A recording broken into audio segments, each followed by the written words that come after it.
Hello everyone, welcome to Khiroj Kumar YouTube channel. तो friends, कई सारे वीडियो मैं बनाया था और कुछ स्टूडेंट जो उड़ीसा से बाहर है उन्होंने मुझे यूट्यूब पे कमेंट किए थे कि भाई आप तो वीडियो ला रहे हो लेकिन उड़िया में ला रहे हो तो समझने के लिए थोड़ा तकलीफ हो रहा है, ऐसे कमेंट किए थे। तो मैं सोचा कि हिंदी में कुछ वीडियो लाया जाए ताकि कुछ स्टूडेंट का हेल्प हो जाएगा। तो इसलिए मैं इस वीडियो हिंदी में ला रहा हूँ ताकि बहुत सारे स्टूडेंट समझ पाएंगे कैसे करना है। तो फ्रेंड्स, इस वीडियो में हम सीयूजे जो सेंट्रल यूनिवर्सिटी ऑफ झारखंड जो रांची में है, जो सेंट्रल यूनिवर्सिटी, उसके बारे में मतलब वो हमारा जो प्रोग्राम है COQ P03 जो सेंट्रल बीएड, उस प्रोग्राम के बारे में थोड़ा डिस्कशन करेंगे। पहले देखेंगे उसका रजिस्ट्रेशन डेट कब से कब तक होगा। अभी वो विंडो 20 को खोल जाएगा, आप रजिस्ट्रेशन कर सकते हैं वहाँ पे। उसका एडमिशन प्रोसेस देखेंगे और क्या क्या डॉक्यूमेंट रिक्वायर्ड है वो देखेंगे। देन रजिस्ट्रेशन फीस देखेंगे, कितना फीस लगेगा, कौन सा कैटेगरी, और टोटल सीट देखेंगे। जो CUJ हमारा है, जो हमको पता है 125 उनका टोटल सीट है, लेकिन 125 से बहुत सारे मतलब सोशल साइंस से कुछ सीट जाता है और जो बायोलॉजिकल साइंस वो फिजिकल साइंस ऐसे करके कुछ सीट रहते हैं। और कितना परसेंट वो किस कैटेगरी को रिजर्व है और कितना परसेंट वो ऑन रिजर्व कैटेगरी से आते हैं, वो सारे इस वीडियो में डिस्कशन करेंगे। तो फ्रेंड्स, फर्स्ट हम देखेंगे अ, हमारा रजिस्ट्रेशन डेट कब से कब रजिस्ट्रेशन करना है सेंट्रल यूनिवर्सिटी ऑफ झारखंड में, वो देखेंगे पहले। तो फ्रेंड्स, हम जो ऑफिशियल वेबसाइट है जो cuj.ac.in वहाँ पर है, तो वहाँ पर आप देख सकते हैं कि ये जो ऑफिशियल नोटिफिकेशन है, यहाँ पर आप देख सकते हैं it is notified for information and necessary action by all the concern that the candidate who have appeared in CUT PG 2025 in the relevant map subject of the concerned program with valid CUC8 score. जो आपका score आया है वो जो score को score card लेकर आप apply कर सकते हैं। यहाँ पर डिटेल से मेंशन किया गया है। Fulfilling the required eligibility criteria for admission at CUJ and desirous to take admission at CUJ must participate in online registration process by। ये तो फीस है, ये बाद में देख लेंगे। तो मैंने बोला था कि फर्स्ट हम वो रजिस्ट्रेशन लिंक कब से आपका अवेलेबल हो जाएगा, आप यहाँ पे देख सकते हैं। द रजिस्ट्रेशन, यहाँ पे डिटेल्स दिया गया है। The registration link will be available from 25/2025 to 10/6/2025। मतलब 20 तारीख से, मई 20 तारीख से आपका शुरू हो जाएगा और उसका लास्ट डेट रहेगा जून 10 तक। तो आपका स्कोर कार्ड आ गया है जो CUC8 BEd दिए हैं। मैं COQ P03 का ही डिस्कशन कर रहा हूँ। तो जो स्कोर कार्ड आ गया है उनको आप लेकर क्या करना है, रजिस्ट्रेशन करना है। आपका मार्क भले जितना भी हो, अगर आप चाहते हैं CUJ पे करना है, आपको एडमिशन करना है या रजिस्ट्रेशन करना है, तो आप कर सकते हैं। और डेट इधर दिया गया है जो मैं पहले ही बता दिया था कि 25 मतलब 20 मई को शुरू होकर आपका ख़त्म होगा 10 जून तक। तो आप चाहते हैं रजिस्ट्रेशन करना तो आप रजिस्ट्रेशन कर सकते हैं। फिर इधर देख लेते हैं थोड़ा फीस कितना रहता है। तो इधर डिटेल्स दिया गया है, इधर से देखते हैं। Fulfilling the required eligibility criteria for admission eight CUJ and desirous to take admission at CUJ must participate in online registration process by paying non-refundable registration counseling fees। जो आप जो पेमेंट करेंगे रजिस्ट्रेशन के बाद, उस फीस आपका non refundable होगा। मतलब आप अगर सिलेक्ट हो गए तो भी नहीं रिफंड होगा और सिलेक्ट नहीं हो गए तब भी रिफंड नहीं होगा। ये नॉन रिफंडेबल फीस है। अगर आप एक बार पे कर दिए हो तो वो यूनिवर्सिटी रख लेगा, आपको रिफंड नहीं मिलेगा। तो इधर आप देख सकते हैं रुपीज़ कितना दिया गया है, 800 फॉर UR मतलब on reserve category OBC EWS candidate के लिए ये 800 रुपया रहेगा रजिस्ट्रेशन वक्त। और RS 400 फॉर SC और ST कैंडिडेट। आप अगर SC और ST हैं तो आपको 400 लगेगा, okay. And RS 200 for DAP and PWD और female candidate of all category. अगर आप PWD और फीमेल कैंडिडेट्स हो, फीमेल कैंडिडेट्स मतलब ऑल कैटेगरीज, आप कहीं से भी हो, अब जनरल में भी हो सकते हैं या ST SC OBC जिस कैटेगरी में भी हो आप, अगर फीमेल हो तो आपको 200 रुपये लगेगा। फीमेल और PWD के लिए आपका 200 रुपये लगेगा रजिस्ट्रेशन वक्त। तो इधर दिया गया है, फिर से एक बार देख लीजिए। The registration fees once paid will not be refund under any circumstances. The fee will be valid for registration up to 3 program by each candidate. जो फीस जो आपने दिए हैं, तो आप 3 प्रोग्राम चूज कर सकते हैं आपके मर्जी से। ओके, तो ये था सब आपका डेट्स, कब से कब आपको अप्लाई करना है और आपका फीस कितना लगेगा। मैं फिर से बोल रहा हूँ, जनरल के लिए और UR OBC और EWS के लिए आपका रहेगा 800 रुपीज़। ओके, 800। और आप अगर ST और SC से बिलोंग करते हैं तो आपको लगेगा 400 रुपीज़। और अगर आप PWD या फीमेल कैटेगरीज हैं तो आपको लगेगा फीस आपका 200 रुपीज़। उम्मीद है समझ गए आप ये। तो फ्रेंड्स, जो रजिस्ट्रेशन डेट है वो हम डिस्कशन कर लिए, कब से कब है, मतलब 20 में से आपका 10 जून तक है। तो उम्मीद है ये आप समझ गए। फिर रजिस्ट्रेशन फीस भी हम देख लिए। अब देखेंगे उसका जो डॉक्यूमेंट रिक्वायर्ड, क्या क्या डॉक्यूमेंट रिक्वायर्ड होता है वो थोड़ा देखेंगे इस वीडियो में। डॉक्यूमेंट रिक्वायर्ड, क्या क्या डॉक्यूमेंट आपको ले जाना है जो काउंसलिंग के वक्त, वही सब देखेंगे। तो यहाँ पे डिटेल्स दिया गया है कौन कौन सा डॉक्यूमेंट आपको रिक्वायर्ड होगा एडमिशन के दौरान। तो इधर देख सकते हैं मेरे स्क्रीन पे, all the prospective candidates are advise to keep ready the following documents during registration for counselling process. आप जो रजिस्ट्रेशन करेंगे उसके बाद आपका काउंसलिंग होगा। तो काउंसलिंग का डेट अभी तक नहीं आया है, कौन सा डेट में जाना है। अगर आप रजिस्ट्रेशन कर देंगे उसके बाद काउंसलिंग डेट आ जाएगा। तो काउंसलिंग के दौरान आपको कौन कौन सा डॉक्यूमेंट लेके जाना है वही दिया गया है। तो आप देख सकते हैं मेरे स्क्रीन पे, तो क्या क्या डॉक्यूमेंट दिया गया है देखते हैं।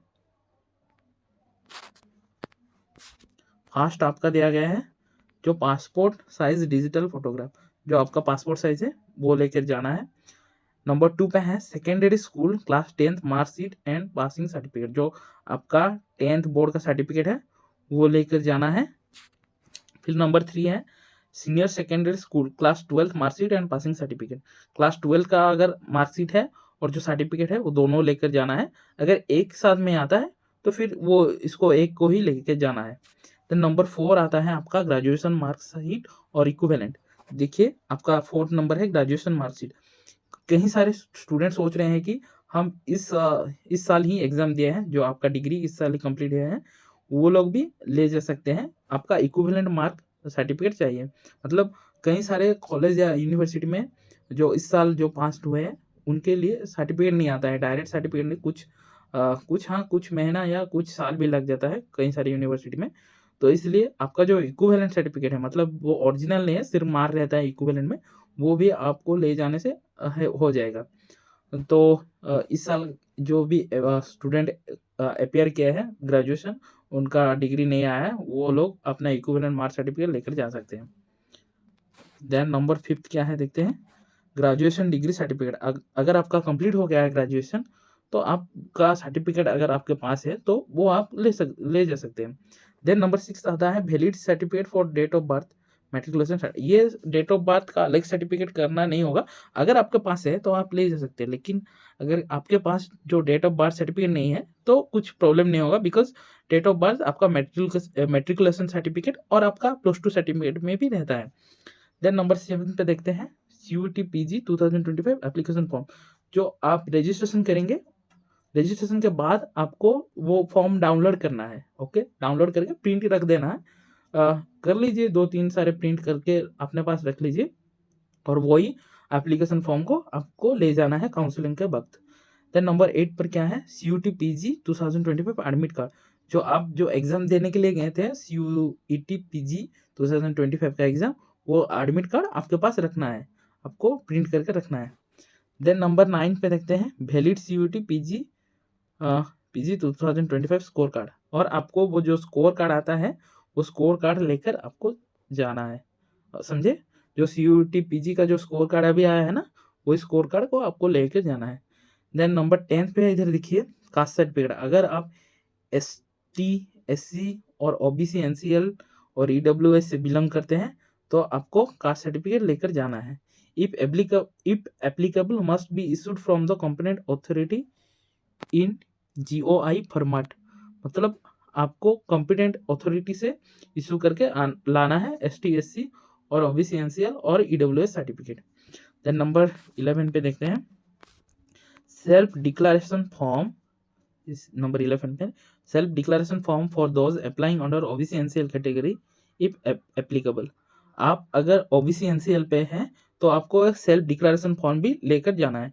ये इतना इम्पोर्टेंट नहीं है, जो जो ऊपर दिया गया है जो जो डॉक्यूमेंट वो बहुत इंपॉर्टेंट है, लेकिन आपके पास है तो आपको ले जाना चाहिए। नंबर 12 पे देखिए PWD और PH certificate for those applying under the differently able category. जो स्पेशल एबल चाइल्ड है, जो PWD कहते हैं, उनके पास अगर सर्टिफिकेट है तो उनको ले जाना चाहिए।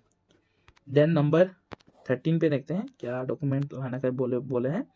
नंबर 13 पर है certificate of being registered as Kashmiri migrant and Kashmiri Pandit Kashmiri Hindus families non migrant for those applying under the Kashmiri migrants Kota.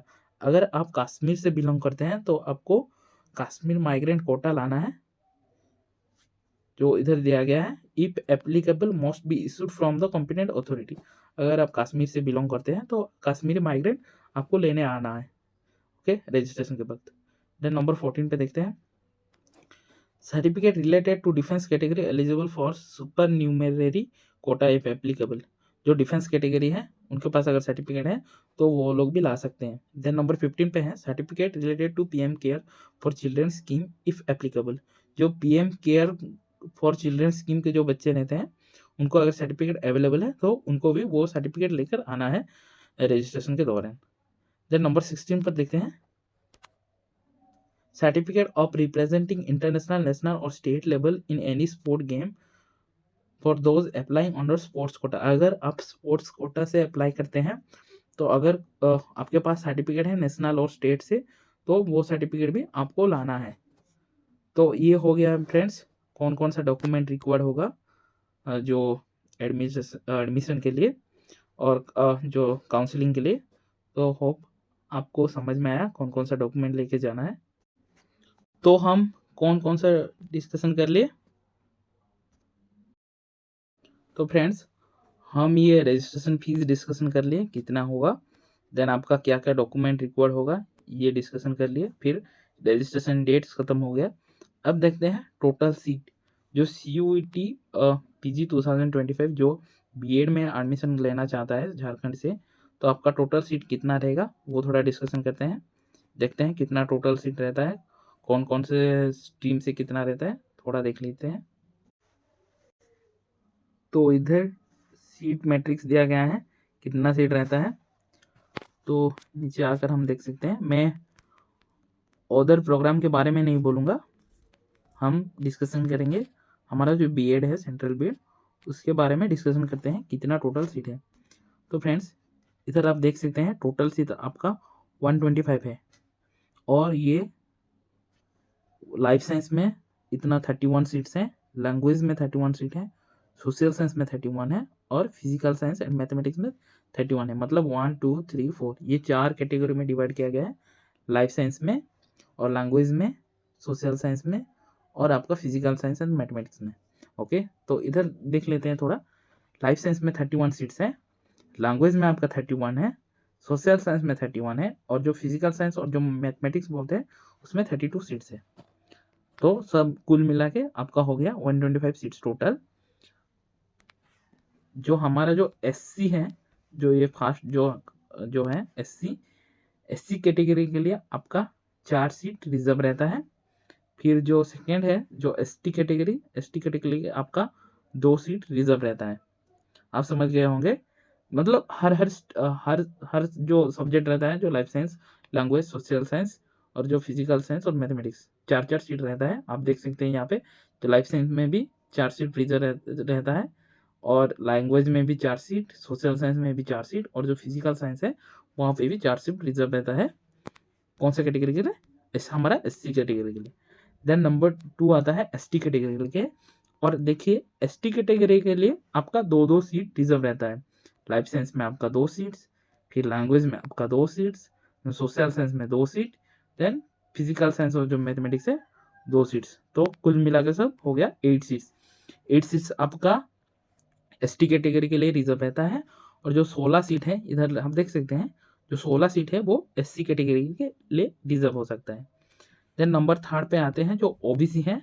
OBC के लिए आप देख सकते हैं, OBC के लिए आपका 8 सर्टिफिकेट, सॉरी आपका 8 सीट्स। देन लैंग्वेज के लिए आपका 8 सीट्स, देन सोशल साइंस के लिए आपका 8 सीट्स, और जो फिजिकल साइंस और मैथमेटिक्स है उनके लिए 8 सीट्स। तो 8-8 सीट हर सब्जेक्ट में आपका रिजर्व रहता है OBC के लिए। और ये टोटल सीट कितना हो गया 32।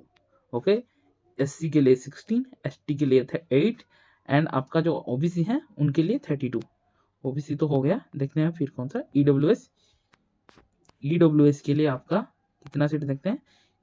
EWS के लिए आपका लाइफ साइंस है 3 सीट्स, आपका लैंग्वेज है 3 सीट्स, देन आपका सोशल साइंस है 3 सीट्स, एंड आपका जो फिजिकल साइंस और जो मैथमेटिक्स है उनके लिए 3 सीट। ओके हो गया। तो कुल मिला के हो गया आपका 12 सीट्स। कुल मिला के आपका हो गया कितना सीट्स, 12 सीट्स जो तुम्हारा EWS के लिए। फिर जो बचे ऑन रिजर्व कैटेगरी के लिए, उनके लिए आप देख सकते हैं, ऑन रिजर्व कैटेगरी के लिए आपका लाइसेंस के स्टूडेंट के लिए हो गया 14 सीट्स, लैंग्वेज में 14, सोशल साइंस में 14, और जो फिजिकल साइंस और जो मैथमेटिक्स है उनके लिए 14। तो कुल मिला के हो गया आपका 57 सीट्स। ओके, तो आप इधर देख सकते हैं 16, 8, 32, 12, 57, कुल मिला के हो गया 125 सीट्स। तो आप अगर बीएड करना चाहते हैं तो सेंट्रल यूनिवर्सिटी ऑफ झारखंड में टोटल 125 सीट्स हैं। उसमें से लाइफ साइंस है, लैंग्वेज है, एंड आपका सोशल साइंस है, और फिजिकल साइंस और मैथमेटिक्स।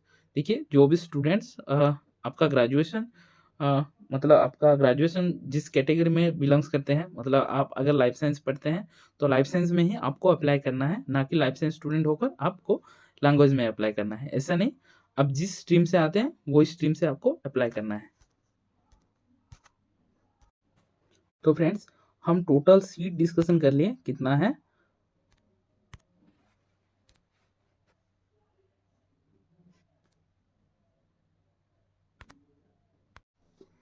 तो टोटल सीट हम डिस्कशन कर लिए हैं।